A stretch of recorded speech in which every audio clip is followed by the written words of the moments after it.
लोग देखे तो कुछ और नापते, पर उनके आप जीवन को देखो, बहुत ही सादगी और ऊंचा विचार रखने वाले हमारे श्री विभू जी महाराज व्यक्ति को हर प्रकार से वो ज्ञान प्रदान करते हैं।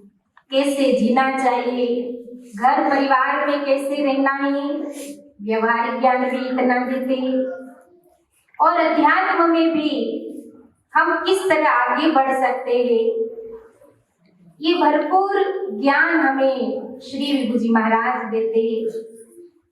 और ऐसे महान विभूतियों का हमें जन्मदिन मनाने को मिल रहा है, और ऐसे हमें गुरु महाराज जी मिले हैं जिन्होंने हमें श्री विभू जी महाराज, श्री शेष जी महाराज ऐसे रत्न इस देश को प्रदान किए।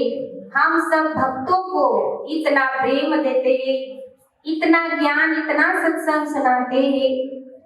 सत्संग सुनाते सुनाते तो कभी भी वो थकते नहीं। उनकी तबीयत भी कितनी डाउन हो, और फिर भी वो सत्संग नहीं छोड़ते। दुनिया के कोने कोने में जाकर हमारे जैसे और संसारी जो अज्ञानी जीव संसार में भटक रहे हैं, ज्ञान के बिना अज्ञान अंधकार में भटक रहे हैं, उन जीवों को जगाने के लिए हमेशा प्रयत्न करते हैं। कभी रैलियों के द्वारा, कभी जगह जगह टूर लगाते हुए हमेशा वो प्रयत्नशील रहते हैं, और वो खुद कर्म करके हमें भी कर्म करने की प्रेरणा देते हैं। और उनके छत्र छाया में हम रहते हुए हमें भी कर्मशील बनना चाहिए कि नहीं? समझ में आया हो तो हाँ, न आया हो तो ना, जवाब तो देना पड़ेगा, बनना चाहिए। अभी अभी हम आ रहे थे, तब रास्ते में हमारे भाई लोग सब बातचीत कर रहे थे कि हम सबने जब ज्ञान लिया तो गुरु महाराज जी के सामने एक संकल्प लिया कि तन, मन और धन, ये तीनों आपके चरणों में अर्पण, अब हमें ज्ञान दे दीजिए।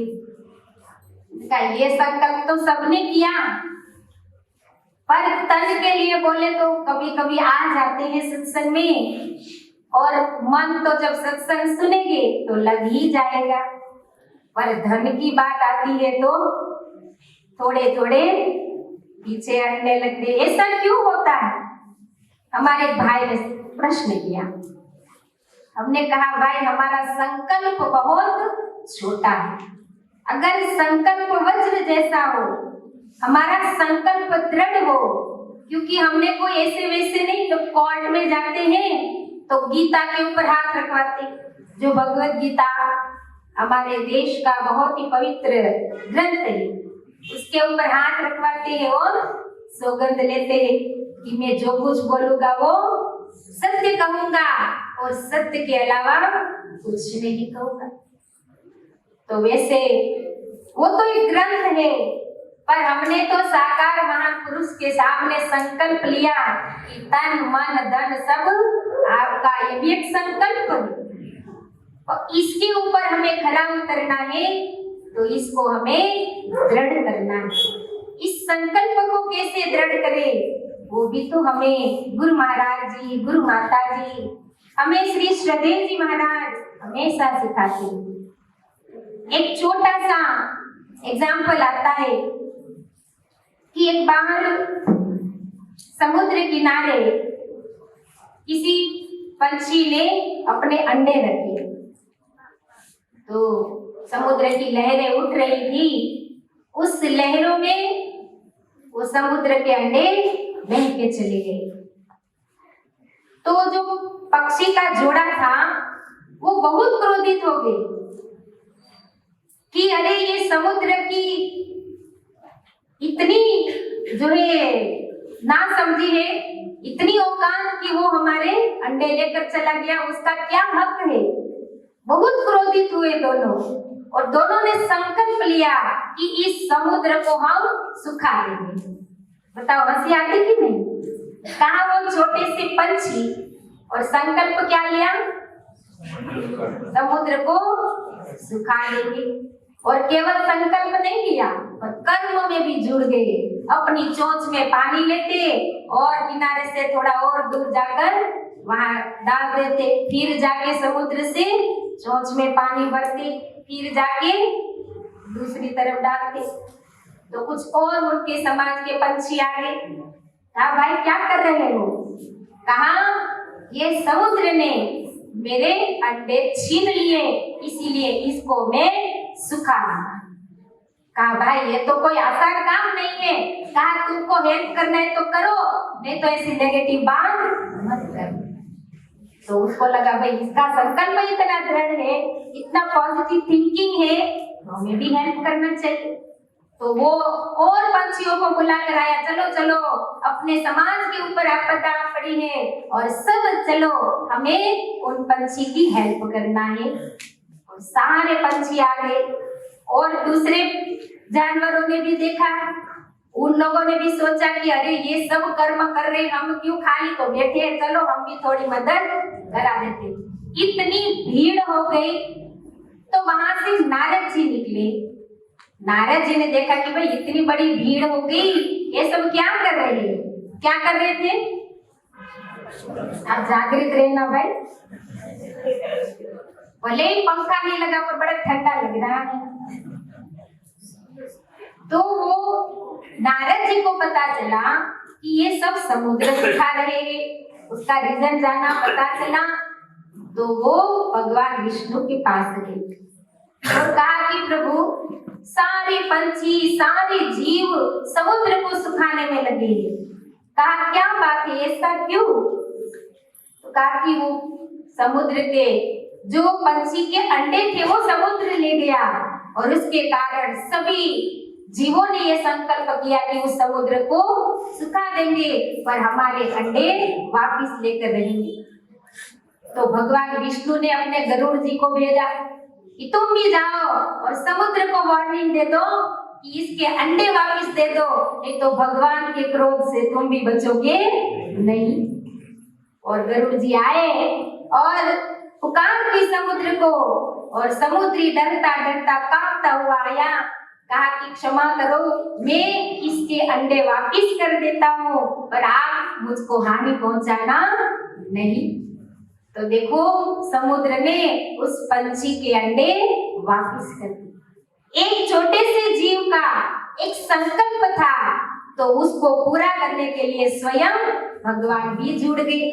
तो ये बात आपको समझ में आ रही है कि जब जीव एक संकल्प ले लेता है सेवा का, अपने आत्म कल्याण का, गुरु दरबार से जुड़ने का, गुरु महाराज जी की आज्ञा में रहने का, अगर संकल्प दृढ़ है तो कोई उसको रोक सकता नहीं है।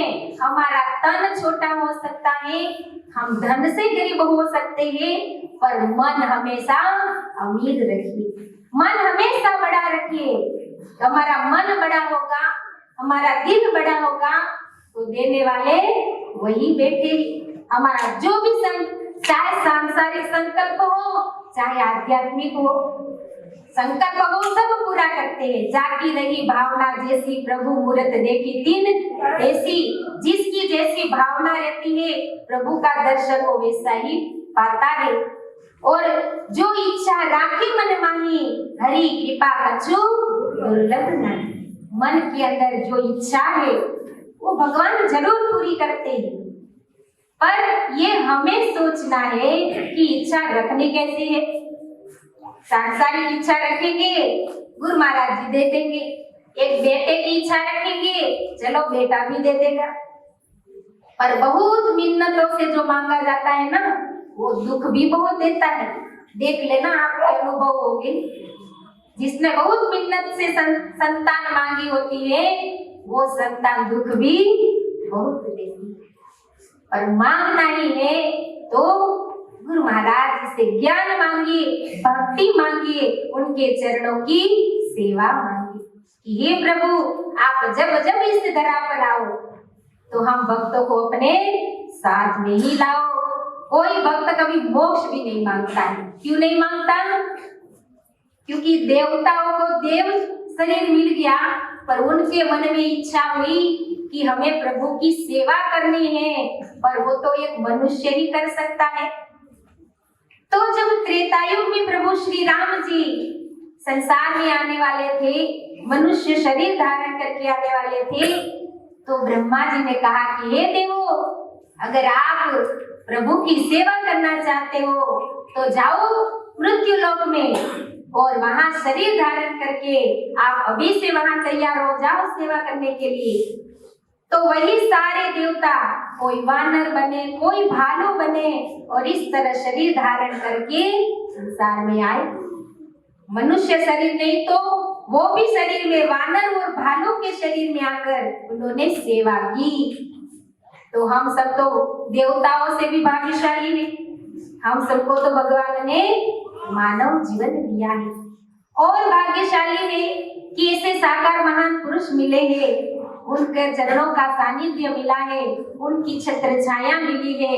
तो इनसे कभी हमें दूर नहीं होना चाहिए, और हमेशा उनके लिए हमें ये प्रार्थना करनी चाहिए कि आप जियो हजारों साल और साल के दिन हो 50,000। तो एक बधाई है, आप सब लोग बधाई में साथ दें। प्रेम से बोलिए श्री सद्गुरुदेव महाराज, श्री विभू जी महाराज।